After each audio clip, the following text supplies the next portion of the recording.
treating our clients like family, I thought the best way of describing this was to give you a real life example.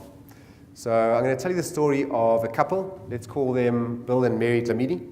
So Bill and Mary approached us about a year ago, and they had a financial advisor. They had had the same financial advisor for the past 17 years.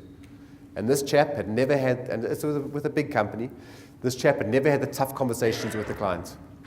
He'd never told them they're not saving enough. He'd never told them they were spending too much. He'd never told them that they were in the wrong risk profile. All he tried to do was keep them in as a client. That's all he wanted. He just wanted to keep them as a client rather than have these tough conversations with them. He just told the clients what they wanted to hear.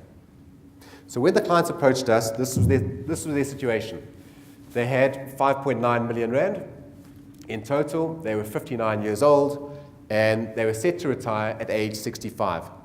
The first thing we did was understand their financial situation. Where do they stand right now? And this is where they stood.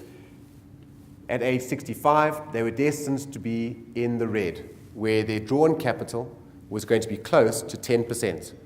So think about that for a second.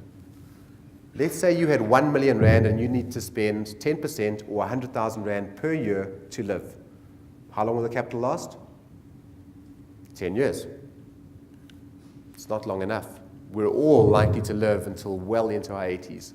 Those are the odds. In fact, probably into our 90s on average. So we knew they were in trouble. We then put together a budget to figure out where we could improve their spending, optimize their spending. We then constructed a portfolio, and this portfolio was designed to get them towards the outcome they needed to get to. Once we'd done that, we implemented, and we took a look at what the situation looked like. This is where it looked 1 year ago. So to explain this chart, this is the income they require on a monthly basis, and you can see that as inflation goes up, so does the income requirements.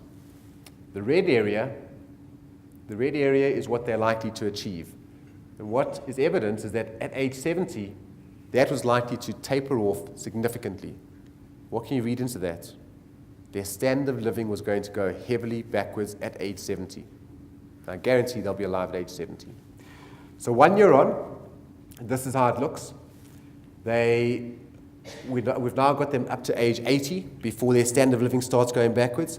They are still not in a green situation. They are still not in a great retirement situation, but they're far better than what they were before we addressed them. I think over the next 5 years, we'll probably end up getting them into a great situation, but it's going to take that long. It's not a quick fix. It's more of a 5-day game.